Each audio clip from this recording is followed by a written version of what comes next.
तो बिल्कुल 100% सिस्टम पे चलते हुए हम उन आंकड़ों को छू लेंगे। तो तैयार हैं सर सभी?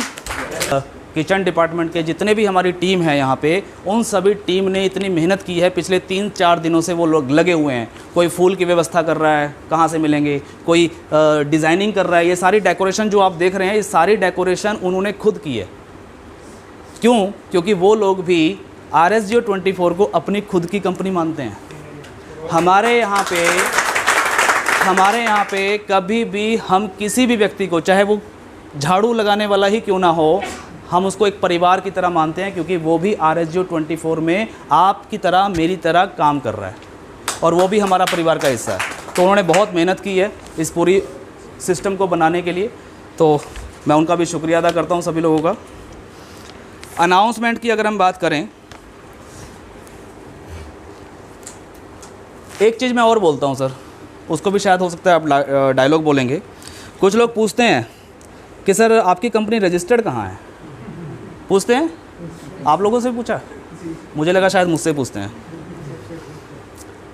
तो जी वो उसमें क्या बोलते हैं उसको, DSA में लिस्टेड नहीं है। हाँ, DSA होता ना, हाँ, डायरेक्ट सेलिंग वाला। मैं कहा भैया किसने कहा कि हम डायरेक्ट सेलिंग कर रहे हैं? भाई जब हम कोई काम डायरेक्ट सेलिंग का कर नहीं रहे हैं तो हम क्यों बोलें? हमें यही नहीं पता कि एक्चुअली हम कर क्या रहे हैं, ये भी एक प्रॉब्लम है। डायरेक्ट सेलिंग क्या होता है? डायरेक्ट सेलिंग के अंदर सिर्फ और सिर्फ एक ही चीज़ होती है कि कंपनी ने कुछ प्रोडक्ट बनाए हैं और आप लोग जुड़ रहे हैं, नेटवर्क बना रहे हैं, वो प्रोडक्ट बिकेंगे और वही प्रोडक्ट बिकेंगे जो हम बना रहे हैं। प्रोडक्ट कैसे होते हैं MLM इंडस्ट्री में, वो आपको पता है कि ये कैप्सूल खाने से तुम्हारी किडनी ठीक हो जाएगी और ये कैप्सूल खाने से तुम्हारी उम्र बढ़ जाएगी, इसको लगाने से तुम गोरे हो जाओगे। मैं तो हुआ नहीं आज तक, ठीक है। मैंने भी ट्राई की, एक लीडर आया था, उसने आके ज़बरदस्ती मेरे को, सर आप ये लगाया करो, धोया करो, इससे फेस वॉश है, इसको मुंह धोया करो और ये बाद में क्रीम लगाया करो। मैं कहा भी कितने महीने लगानी है? कहा सर आप लगाओ, कंपनी का प्रोडक्ट है, बड़ी ज़बरदस्त कंपनी है। मैं कहा गारंटी देता है गोरे होने की? गारंटी देता है तो बता, लगा लेता हूँ। तो सर ये सब चीज़ें ऐसी चलती हैं। तो वहाँ पे वही चीज़ें होती हैं कि वो आप लोग समझदार हैं क्या कहने की बातें हैं। तो सर हम लोग डायरेक्ट सेलिंग में नहीं हैं, हम लोग प्योर बिजनेस कर रहे हैं। हम लोग इंडस्ट्री में आते हैं, हम लोग डिजिटल मार्केटिंग में आते हैं, हम लोग सर्विस सेक्टर में आते हैं, हम लोग मैन्युफैक्चरिंग में आते हैं। हम लोग किस में आ रहे हैं? इंडस्ट्री में। मुझे एक चीज़ बताइए, मैं फिर दोबारा से रिलायंस कंपनी का नाम लेता हूँ। रिलायंस कंपनी को किसने बनाया? धीरू भाई अंबानी जी ने। धीरू भाई अंबानी जी बहुत बड़े रईस थे क्या? नॉर्मल से इंसान थे। उन्होंने मेहनत की, काम किया, कुछ लॉजिक्स पे काम किया, कुछ एथिक्स पे काम किया और अपने काम को फॉलो करते गए, बढ़ते गए। और उसके बाद जब उनको टीम की ज़रूरत पड़ी, लोगों की ज़रूरत पड़ी, तो उन्होंने क्या किया? अपनी कंपनी के शेयर्स निकाले और शेयर्स निकाल के उन्होंने लोगों को जोड़ना शुरू किया। यही किया था उन्होंने। क्या वो डायरेक्ट सेलिंग कर रहे थे? कभी पूछा किसी ने कि सर वो डायरेक्ट सेलिंग में क्यों नहीं है रजिस्टर्ड रिलायंस कंपनी? लाखों नहीं, करोड़ों लोग शायद जुड़े होंगे रिलायंस कंपनी के साथ, करोड़ों लोग। और सिर्फ हिंदुस्तान के नहीं, हिंदुस्तान से बाहर के भी लोग जुड़े हुए हैं। करोड़ों करोड़ों रुपया इन्वेस्ट है सर लोगों का, इन्वेस्टर्स का। लेकिन वो डायरेक्ट सेलिंग में नहीं आते। वो क्या करते हैं? डीजल पेट्रोल बनाते हैं, पेट्रोलियम बनाते हैं, प्लास्टिक दाना बनाते हैं, कपड़ा बनाते हैं और भी बहुत सारे प्रोडक्ट बनाते हैं। अब रिलायंस जियो में कन्वर्ट हो गए हैं, टेलीकॉम इंडस्ट्री में आ गए हैं। तो ये सारी क्या है? इंडस्ट्रीज़ हैं। और जब ये इंडस्ट्रीज़ काम करती हैं तो प्रॉपर एक एथिक पे, प्रॉपर एक प्लानिंग के दौरान काम होता है। और जब प्लानिंग के दौरान काम होता है तो हमेशा सक्सेस मिलती है। डायरेक्ट सेलिंग के अंदर बहुत बार क्या होता है कि बहुत सारी चीज़ें क्या होती हैं कि मान लीजिए मेरे पास कर्नाटक से आ गए लीडर, उन्होंने बोला सर हमारे उधर तो ना सर ये प्लान नहीं चलता, सर हमारे उधर तो वो वाला प्लान चलेगा। मुकेश जी सर हमारे इधर तो ऐसा करना पड़ेगा। अच्छा जी ऐसे कर देते हैं जी। तो ये होता है। और इस तरीके से क्या आती हैं फिर, ना तो कोई एथिक्स है, ना कोई प्लानिंग है। जिसने जिधर कान पकड़ के मोड़ा उधर मुड़ गए। तो क्या होगा? धंधा चौपटी होगा, आज नहीं तो कल होगा, ये डेफिनेटली है। और जहाँ पे हम एक पूरी प्लानिंग के साथ चलते हैं, बिल्कुल उसमें थोड़ी बहुत दिक्कत आएंगी, परेशानी आएंगी। कुछ लोग मानेंगे आपकी बात को, कुछ लोग नहीं भी मानेंगे आपकी बात को। लेकिन अगर आप टिके रहेंगे, बने रहेंगे, तो आज नहीं तो कल सब लोगों को वो चीज़ें समझ में आएंगी। और जब सब लोगों को वो चीज़ें समझ में आएंगी तो सारी दुनिया आपके साथ जुड़ेगी। ये डेफिनेटली है। हम लोग इंडस्ट्री आप कहें, IT सेक्टर कहें, सर्विस सेक्टर कहें, डिजिटल एडवर्टाइजमेंट सेक्टर कहें, जो भी आप कहना चाहें उसको कह सकते हैं। हमारी कंपनी गवर्नमेंट में रजिस्टर्ड है, सारी चीज़ें लीगल हैं, आरओसी है, पैन कार्ड है, टेन नंबर है, टीडीएस कट के पैसा जाता है, जीएसटी हर महीने जमा होती है, सारी रिटर्न्स फाइल होती हैं, बाकायदा हमारे अकाउंटेंट अलग से हैं, वो सारा दिन बैठ के अकाउंट संभालते हैं। और आपको ये भी नहीं पता होगा कि आरएसजी की टोटल कंपनीज कितनी है, पता है किसी को? शायद नहीं। 4 कंपनियां हैं सर फिलहाल, आपने शायद बोर्ड देख लिए होंगे, ठीक है। तो 4 कंपनियां हैं, अभी और कंपनी की प्लानिंग है, बहुत सारी बड़ी प्लानिंग है। तो अगर मैं सर, और प्लानिंग है क्या, और बहुत सारे लोग पूछते हैं सर क्या प्लानिंग है बता तो दो। मैं कहा सर 1 साल होने दो फिर बताएंगे, कम से कम 1 साल तो होने दो।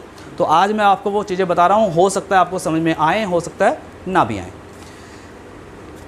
2024 के बाद 2024 तक की जो हमारी प्लानिंग है, जो मैंने बताया कि इतनी टर्नओवर होगी, इतने आंकड़े होंगे, इतना हम कर सकते हैं, आप और हम मिलकर करेंगे, मैं अकेला नहीं करूंगा, सब लोगों के साथ सबका विकास, वो वाली बात है।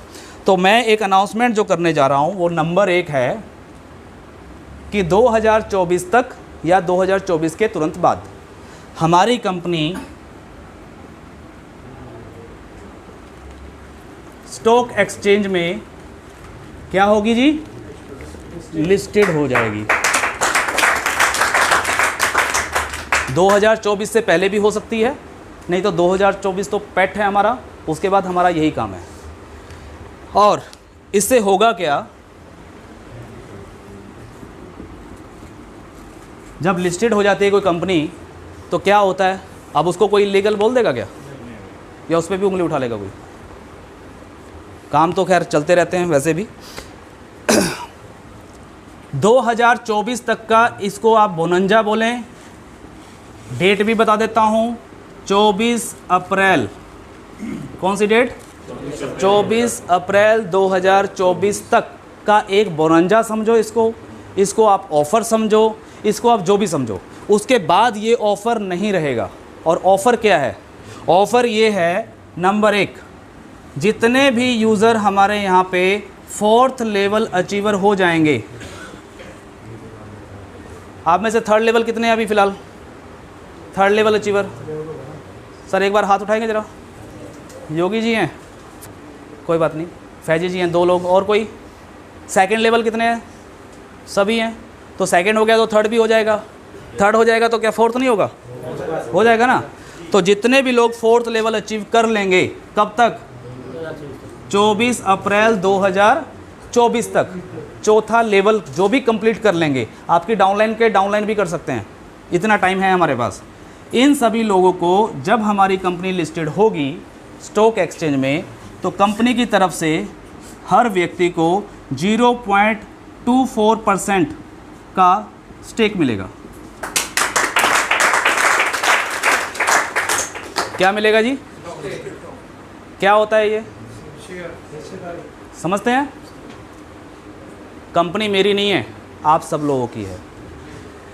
4th लेवल वालों को 0.24 का हर व्यक्ति को कंपनी लिस्टेड होने के बाद जो कंपनी का शेयर भाव होगा उसके अंदर जो भी कंपनी की इनकम होगी, जो भी कंपनी का प्रॉफिट होगा, जो भी कंपनी की टर्नओवर होगी, उसके अंदर 0.24% का स्टेक उसको दिया जाएगा।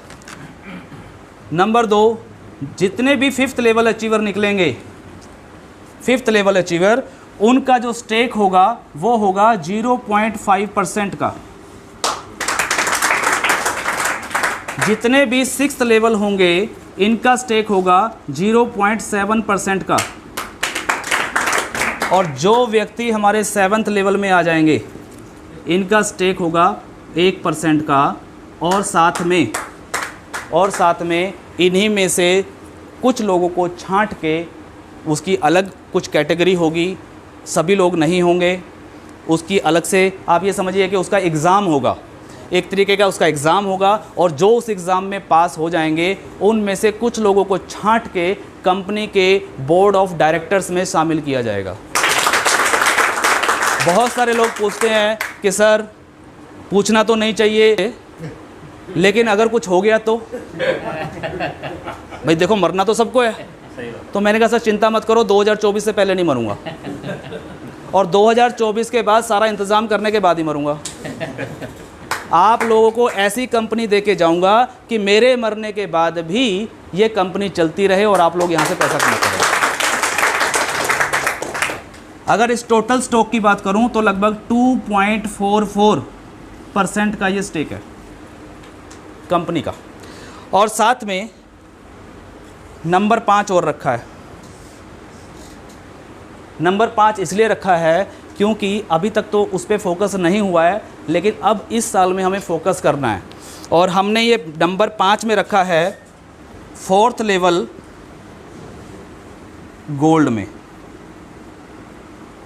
गोल्ड प्लान में जितने भी हमारे यूज़र 4th लेवल कंप्लीट कर लेंगे, कब तक? 24 अप्रैल 2024 तक, उतने लोगों का जो स्टेक होगा, इनका स्टेक सबसे ज़्यादा होगा। इनका स्टेक सबसे ज़्यादा होगा। कितना होगा? 1.24% का। यानी कि जितने भी 4th लेवल गोल्ड वाले होंगे उनको 1.24 का स्टेक मिलेगा। और बाकी का चार्ट ये है। ये पूरी कैलकुलेशन है जो हमने अनाउंसमेंट की है, जो सभी के लिए होगी। और आप सभी लोग RSGO के प्लेटफॉर्म से करते हैं। रिचार्ज के ऊपर आप लोगों को कुछ कमीशन भी आती है, टीम से भी आती है, ठीक है। तो कंपनी को भी कुछ तो बचता ही होगा, 10 पैसे, 20 पैसे, 50 पैसे, आधा %, 1%, कुछ भी।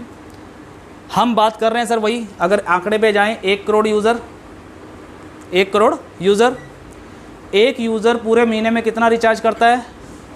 लगभग 500 रुपये का एवरेज आता है सर, घर का DTH वगैरह करने के बाद। हम एवरेज पे जाएंगे, हो सकता है किसी का 250-300 का ही हो, लेकिन कुछ लोगों का 1000 रुपये भी होता है। तो एवरेज अगर हम पकड़ेंगे तो 500 रुपया, तो कितना हो गया? 500 करोड़ रुपए का रिचार्ज हो गया। 500 रुपये का अगर अब सिंपल कैलकुलेशन करें तो 500 रुपये पे अगर कंपनी को 1% भी अगर बच रहा है, ओनली बच रहा है, तो कितना हुआ सर? 500 रुपये का 1%, हाँ जी, 5 रुपये हुए। अब कोई सोचेगा सर 5 रुपये के लिए काम कर रहे हो, लेकिन अगर वॉल्यूम की कहानी देखें तो 1 करोड़ लोगों से 5-5 रुपये मिले, 5 करोड़ रुपया कितने समय का? 1 महीने का। ये होता है सर वॉल्यूम। और जिस दिन 100 करोड़ होंगे, 500 की बात नहीं कर रहा हूँ, तो ये जो करोड़ों की मैं टर्नओवर की बात कर रहा हूँ या प्रॉफिट्स की बात कर रहा हूँ, तो उनके अंदर जब ये पॉइंट्स आएंगे 0.24, 0.5, इसके स्टेक आएंगे, लिस्टेड होगा, तो सर ये पैसा भी करोड़ों में क्या, अरबों खरबों में होगा। तो इस व्हाट्सएप नंबर पर, मेरा व्हाट्सएप नंबर है 9580011115, यानी इस नंबर पे अगर आप मुझे व्हाट्सएप कर अपना नाम लिखकर भेजते हैं तो ऑटोमेटिक आप मेरे साथ कनेक्ट हो जाते हैं और मैं आपको पूरी हेल्प करूंगा। दोस्तों, इस बेहतरीन अपॉर्चुनिटी से आप चूकिए मत। इस बेहतरीन बिजनेस में आपको आने के लिए, आपको जब भी आप जुड़ेंगे, मैं पूरी तरह से आपकी हेल्प